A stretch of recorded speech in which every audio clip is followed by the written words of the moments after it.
Lee County, Pasco County. Thank you, everyone. I saw Polk County. Hi, Shelley. Welcome. Another Polk County. Awesome.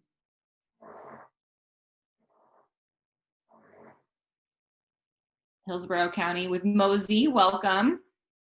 So fun. Mike Moss, Ruth K. Broad Bay Harbor. That's my elementary school. Welcome. That's awesome. Baldwin Park. Welcome. I used to live in Baldwin Park in Orange County. We'll give everyone a few seconds to log in and then we'll go ahead and get started. Thank you everybody for joining us and thank you for utilizing the chat. We appreciate it. I love it. We're at over 100 attendees. That's fantastic.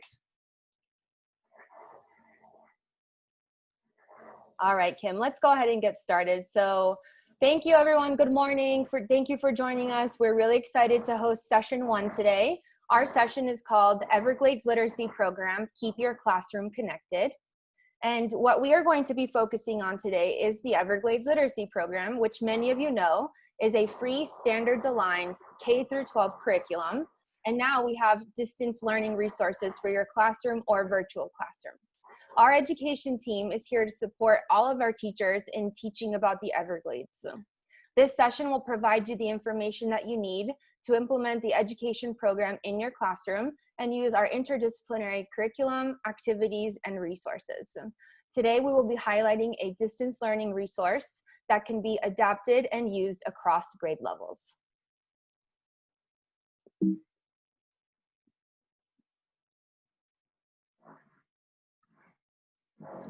There we go. So we are your hosts today. My name is Bianca Cassouto. I'm the Education Program Manager. I've been with the foundation for 3.5 years, and I've had the pleasure of working and meeting many of you through trainings and school visits. My role is to support our statewide Everglades Literacy Program in managing our teacher trainings, our school partnerships, and other opportunities we have with the community. My co-host today is Kim. Kim, go ahead and introduce yourself. Hi, everyone. My name is Kim Gooch, and I'm the Everglades Literacy Program Coordinator, and I am located in Orlando, Florida. So I've been with the foundation for about 1.5 years now. I was brought on for Orange County, Osceola County, Hillsborough, Pasco, but I also service a lot of the central Florida counties as well. So I see a lot of familiar faces, a lot of familiar schools, some new names, and I'm excited to get to know you all. I do a lot. I help out with Bianca with the teacher trainings, the classroom presentations, and a lot of communications through our website and social media. Thanks, Kim. All right, so before we dive into our bulk presentation, we want to go over some webinar guidelines really quickly. We will be using the chat for questions and comments, so make sure you're utilizing that. Kim and I will be monitoring the chat to make sure that we are catching as many of the questions and comments that you make. Make sure that when you're using the chat, you send your messages to all panelists and attendees. That way everybody gets to see what you're writing in there. And we will also be using some polls today for some audience interaction, so please be sure to follow along. As well as know that our session is being recorded today. Hopefully we'll be able to share this session with you at later on our website. So we're gonna begin by launching our first poll here. Our first poll question is, how comfortable are you teaching about the Everglades? So Kim's gonna launch that poll, and please remember that these polls are anonymous, so you feel free to answer honestly. We're really excited to gauge how many of you feel comfortable teaching about the Everglades. So the poll should have popped up already. Go ahead and take a few seconds to answer whether you are very, somewhat, or not comfortable, or I don't know where to begin. It's okay to be in any of those categories.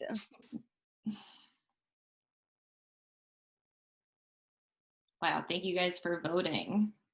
We'll give it just a few more seconds. You can change your answer if you need to. All right, I'm gonna go ahead and end the poll and I'll share the results. Thanks, Kim. Okay, here we go. So 36% are feeling very comfortable. 52% are somewhat comfortable. Then we have very low percentage for not comfortable and I don't know where to begin. And whatever your answer may be, our program is here to support your efforts in teaching about the Everglades. For those of you who already do, thank you. And for those of you who have not, hopefully after this session you will.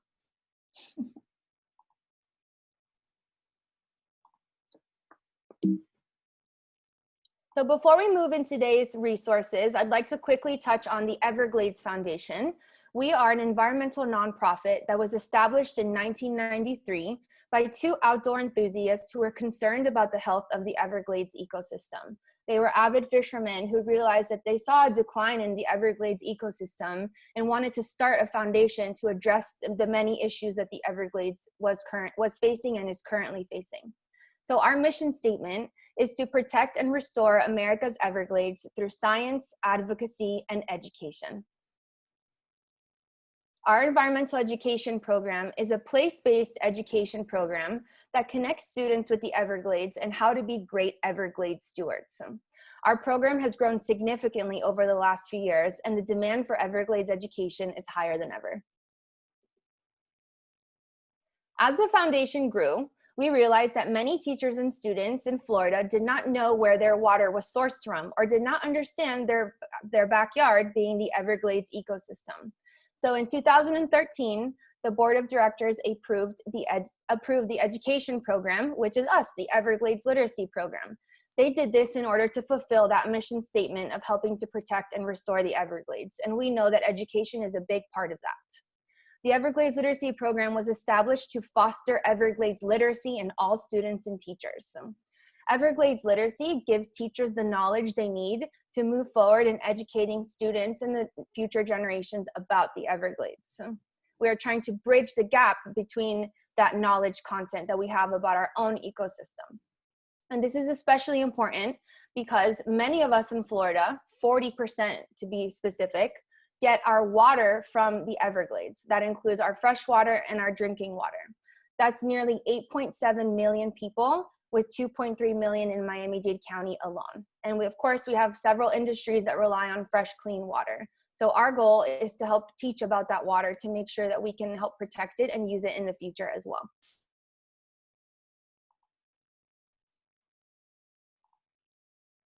All right, so now we have another fun poll question for you here. And those of you who have attended a training will know that we always ask, do you know where your water is sourced from? So Kim will go ahead and launch that poll. And your options are pretty simple. Your options will be either yes or no, but I am going to find out. So let's wait for that poll to pop up.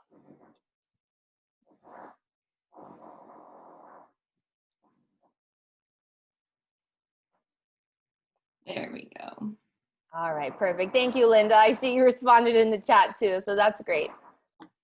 I still am waiting for the poll to pop up. Kim, are we having issues with that? We got it. We're good. Thank you. All right, so there's that quick second poll. Do you know where your water is sourced from? Yes or no, but I'm going to find out. And while you're answering that, let's take a moment to recognize that all of Florida is a huge state. We have 67 counties and over 20 million people who live here. So not all of us are getting our water from the Everglades. However, the Everglades watershed, and of course, water is just important to all of us here. So it's important for us to know where our water is sourced from. All right, we'll give the poll just a few more seconds. Again, it's okay if you don't know. We'll send some resources at the end to discover where your water comes from. All right, I'm gonna go ahead and end and share. Georgia, Linda, you must be on the panhandle. Okay, very good. So 71% of us know where our water is coming from. That's great.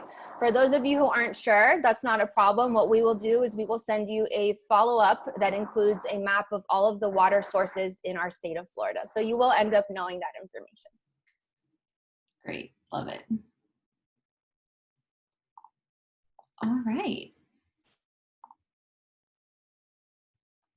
So just like how Bianca mentioned that the Everglades Foundation has a mission statement, the Everglades Literacy Program has one as well, right? Our education team. So our mission statement is empowering the next generation of conservation stewards by investing in teachers to drive cultural change within schools for the benefit of local and ecological communities. So over the last 7 years, we've been able to build our program exponentially and engage with teachers and students about the Everglades in many different ways. Some of the schools we work with have been able to travel to the Everglades and take field trips, or they've interacted with some of our scientists on staff at the foundation. Many of you have participated in our Everglades Literacy Teacher Training. We host many free, hands-on, standards-based Everglades Literacy Teacher Training with public, private, charter, and parochial schools. And we're able to provide teachers with these materials to implement the lessons into their classrooms. We've also seen students really take ownership of this program. They want to care for the Everglades. They want to care for their water, where it comes from. We've seen that cultural change in schools when it comes to gardens, clubs, Everglades themed days. We've really been blown away by how much students care. As things have changed, as we all know, the Everglades Literacy Program still wants to support the Everglades, still wants to support our teachers and our schools. So like Jennifer mentioned in opening remarks, we have virtual teacher trainings. We're really excited to launch that in our schools. We've had a couple of really successful ones in Highlands County and Rock Springs Elementary in Orange County. We have one-on-one support, so we'll show you how to request one-on-one support if you just need a phone call or a Zoom. If you need help with something, we're absolutely happy to help out with that. Virtual field trips, which we're going to dive into in this presentation. Virtual classroom presentation, so you can see a picture at the bottom. Bianca was able to zoom into a classroom to teach about the American alligator, an important species of the Everglades. And of course, we have our distance learning curriculum, which we'll show you how to access that on our website. But it's, you know, these bite-sized pieces modeled after our standards aligned curriculum. We have distance learning for educators. We have Everglades activities for families that of course can be adapted into the classroom. So there's a lot of good support that we want to continue with teachers and schools throughout the 2020-2021 school year and beyond. So like I mentioned, we do have we have curriculum, right? Many of you know that we do, but if you don't, this is a great refresher. We have our K through 12 teacher toolkit. There are 3 lessons per grade level. It includes PowerPoints, data sheets, and rubrics, and it's all available online. We have 36 comprehensive lessons about the Everglades. They range in topics from animals all the way up into Everglades restoration, some of our high school lessons. What's really cool about all of our lessons is, like I said, they're all available online, but each lesson plan includes a teacher background, objectives, conceptual framework, duration, materials, vocabulary, and you can see we have the 5th grade lesson up on the screen that shows the layout that all of our lessons follow. So it's very easy to kind of adapt that right into your curriculum, right into your pacing guide, your scope and sequence. We try to eliminate any of those barriers that you might have. All right, so we've talked a lot about our website and how to access some of these materials. We're going to dive right in.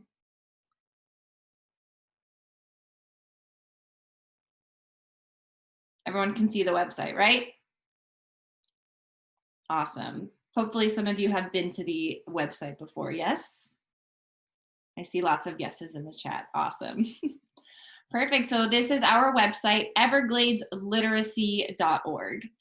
We do have the foundation's website, evergladesfoundation.org, but this is going to be specific for education. So the front page does a great example just showing what is the Everglades Literacy Program, kind of what Bianca and I went over. Let's dive into our teacher toolkit. So those are going to be those free K through 12 standards aligned lessons. Welcome to the Everglades Literacy Teacher Toolkit. So we talk about the blueprint that we follow, our conceptual framework that was created by scientists and educators.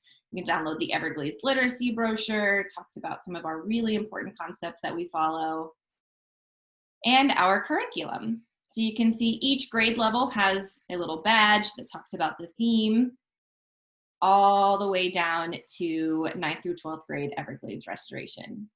Let's dive in to 2nd grade, one of our favorite lessons. All right, 2nd grade covers keystone species. The central theme is the behaviors of American alligators and other important species play a huge role in the wet and dry seasons of the Everglades ecosystem. So we have our 3 lessons that build on top of each other. We'll go ahead and click the first one, and it brings you to a Google Drive. So if you haven't done so already, you can save everything to your own Google Drive. Everything pulls up, right? You can pull up the full lesson plan right here. You can also download the PowerPoint with notes. You don't have to be an expert yet until you take Steve's sessions later, then you might be an expert. And also if there's any sort of script, data sheet, that sort of thing, it's all gonna be on the drive. And you can go back to second grade and have the whole curriculum as well right at your fingertips. So that's the toolkit.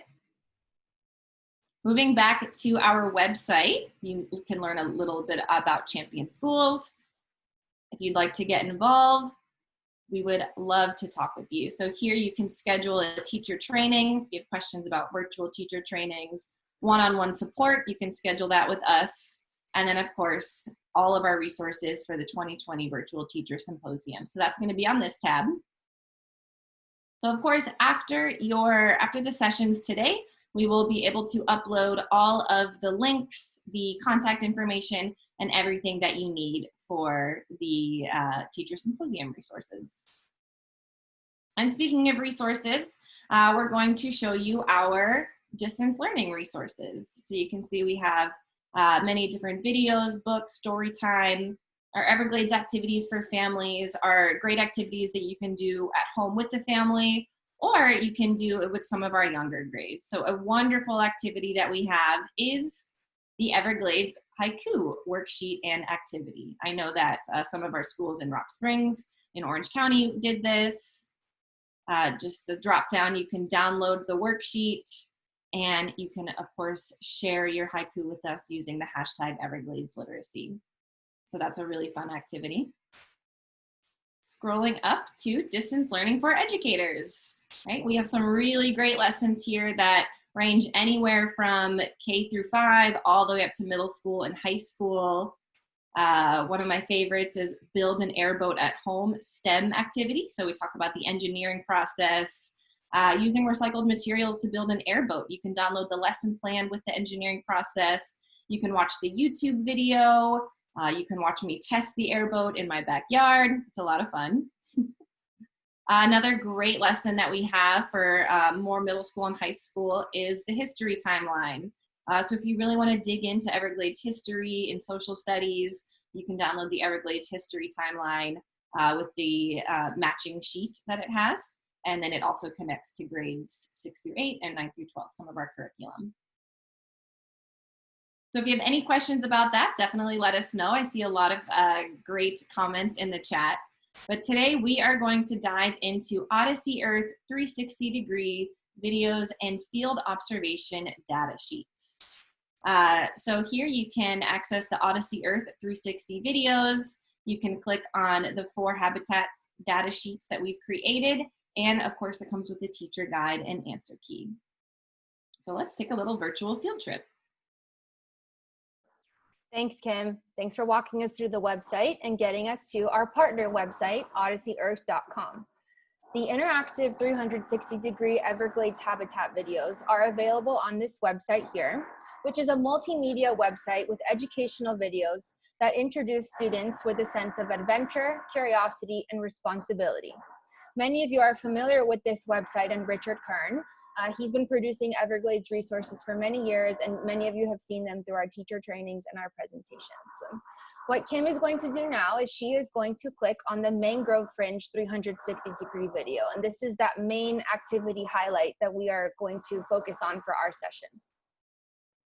So while that's loading there, today we're sharing this resource that can be used across multiple grade levels. So they have, Odyssey Earth has videos on 4 different habitats, and we'll see those after. As we mentioned, we're focusing on the mangrove fringe on it, that is a 360-degree video. So what Kim is going to do is she's going to play the video for a few seconds and show you some of the cool features that are part of the video.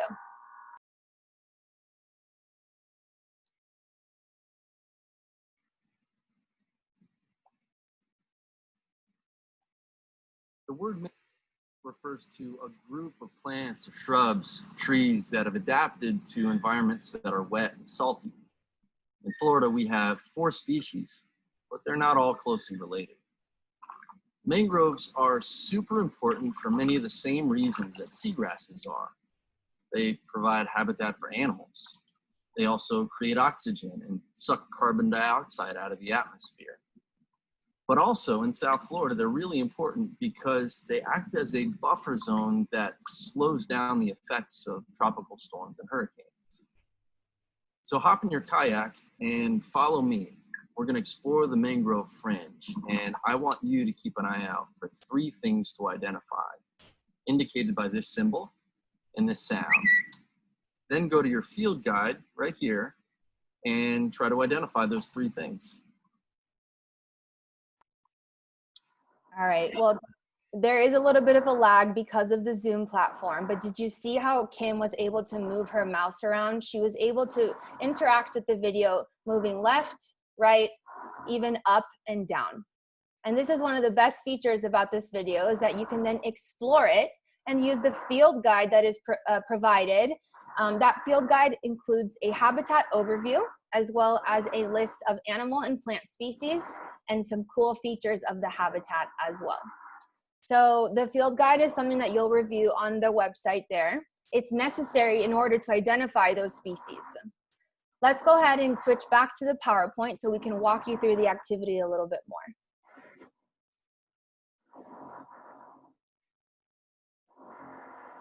As we just showed you, these activities are available on Odyssey Earth. This is sort of a summary slide here. But I really want to point out to you the use of the 360-degree feature. So think about how learning changes when you are able to implement a feature like that. This can give your students a different perspective of the natural environment.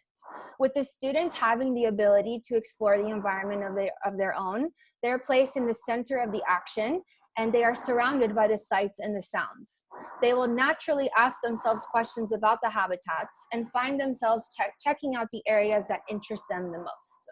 They can even take the perspective of a plant or an animal that lives in that habitat and bring in that new viewpoint that's part of their critical thinking skills. Remember that there is that field guide on there, and that you will have access to all of these links on our website as well as the Odyssey Earth website.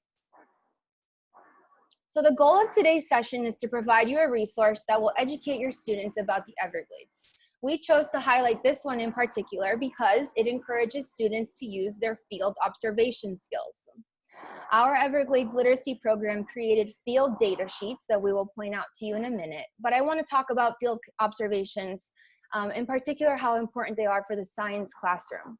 So field observation is defined as a qualitative method of data collection that aims to observe, interact, and understand the natural environment in real time.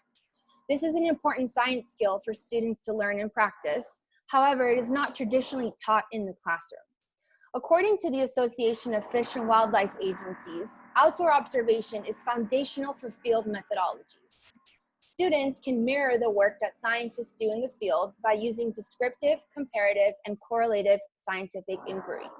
So right now, while many field trips and other place-based educational activities are on hold, this resource here can help bridge the gap in your classroom or virtual classroom. And it can especially help students directly connect to nature and foster empathy and environmental stewardship, which is what many of our teachers are trying to do in the classroom anyway.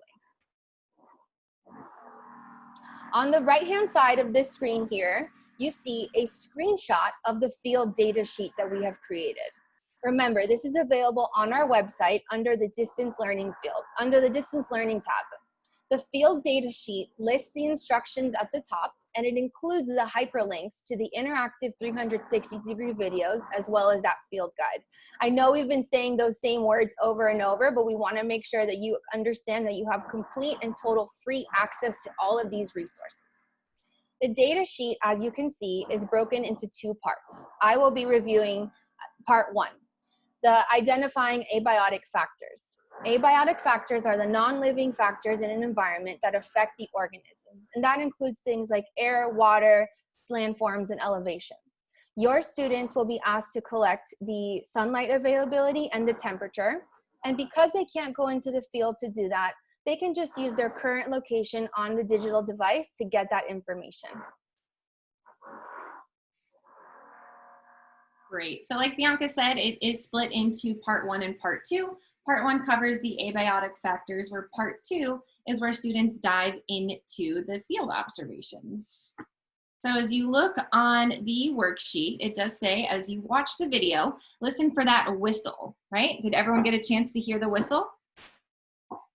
Excellent. So hopefully you heard the whistle, and that lets you know to pause the video, to look down all around and make sure that you are looking for different species or different features as part of the field guide. So you want to explore the 360-degree field spot.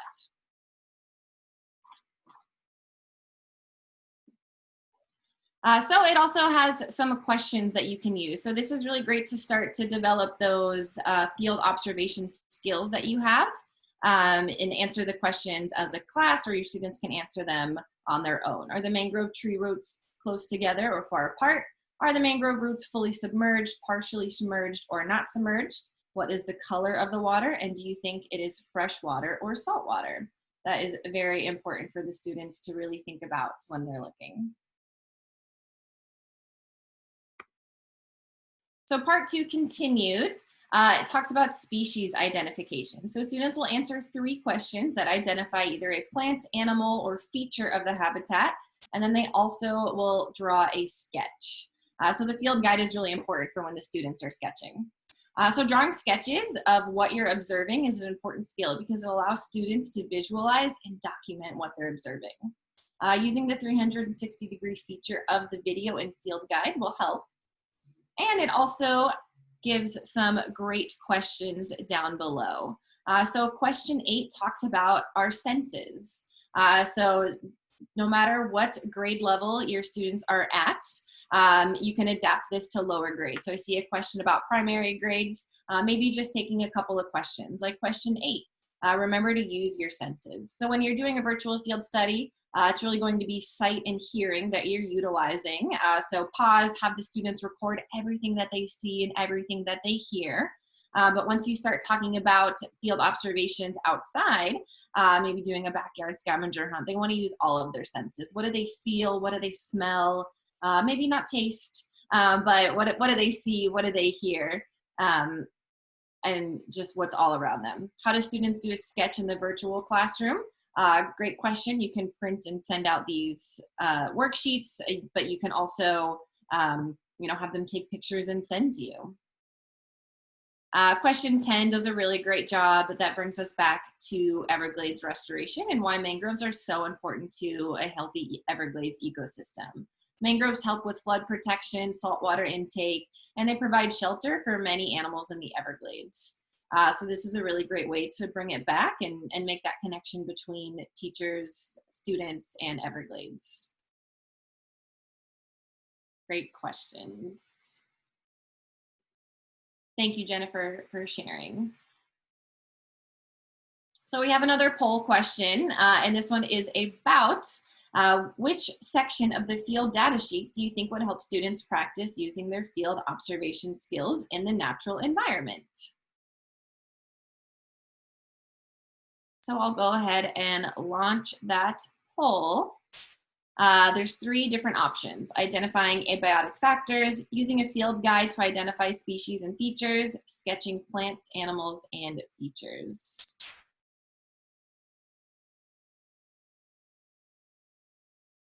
So this is for you to think about what would be best for your students, your classroom, maybe students you've had in the past, to help identify species and to use their field observation skills.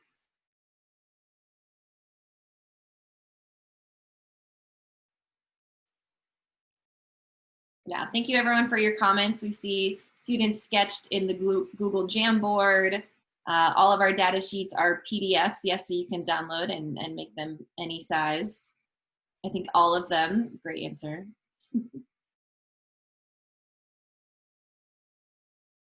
All right, a few more seconds in the poll.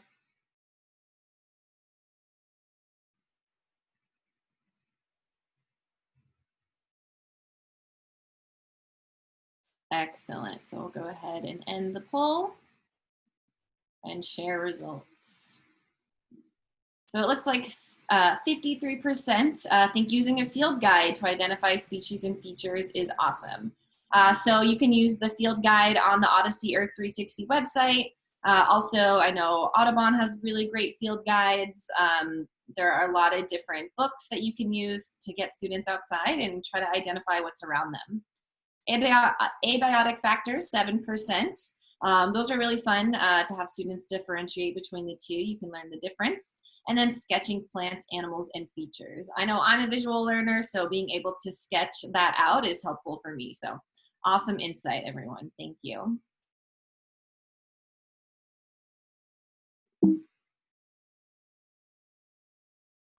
All right, so you've been doing a great job already providing feedback.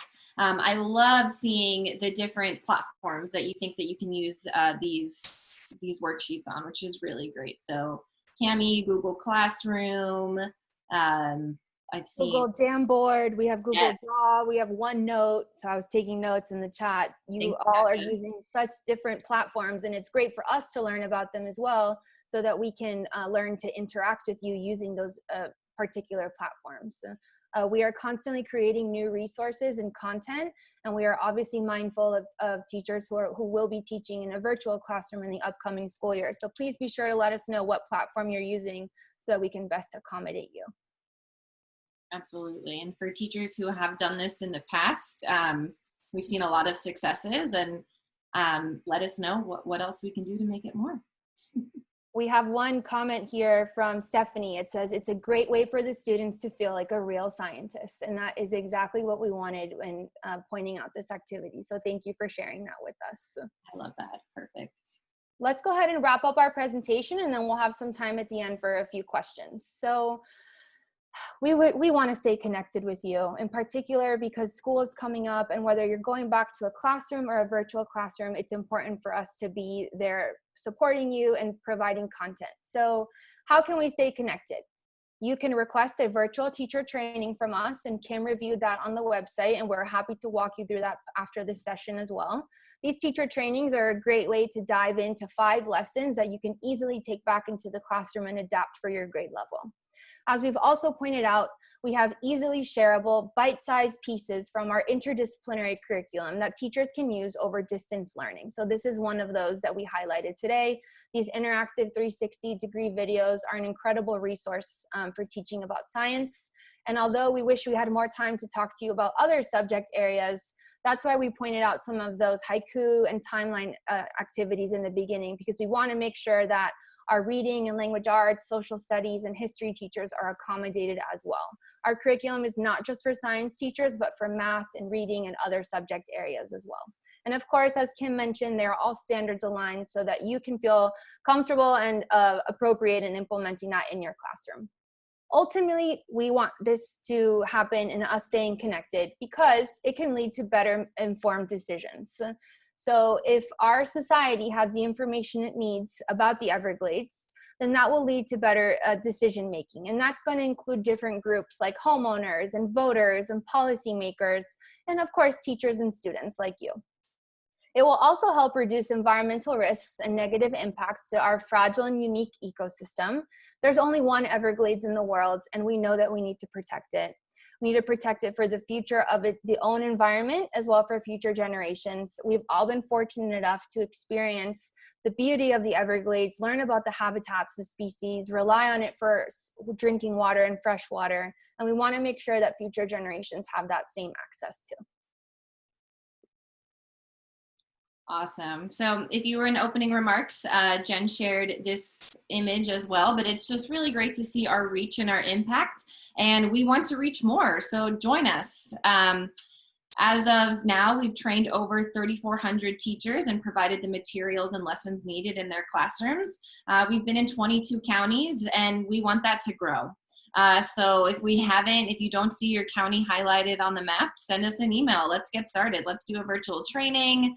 Let's do a one-on-one support, become a champion school. We're really excited to extend our reach, and we think we've reached over 100,000 students, and hopefully we're able to reach more, whether it's in person or online. We're really hoping to be able to continue with those connections. So speaking of connections, we're on social media. So please use the hashtag Everglades Literacy to share pictures, videos, let us know. We have a Facebook page just for the Everglades Literacy Program. It's facebook.com/Everglades Literacy Program.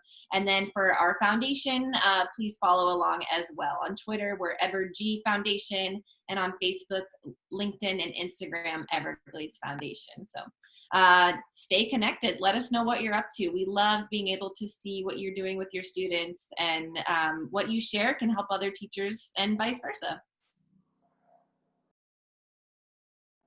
So contact us. Yeah, thank you, Kim. Sorry, I was a little delayed there. You can contact us on our information. My name is Bianca. I'm at the top. You can contact me in the South Florida or the Southwest Florida area. And then Kim, go ahead. Yes. So like we mentioned, I'm in Central Florida, Central West Florida areas, Cocoa Beach area as well. So message me at kimgooch@evergladesfoundation.org. And be sure to check our website for all of the resources that we'll be posting after the symposium today. Mm-hmm. Excellent. So thank you all so much for joining us today. Session 3 is coming up right around the corner. So if you have not done so, please register. We'll drop that in the chat box, but that's all about a scientist in every Florida school.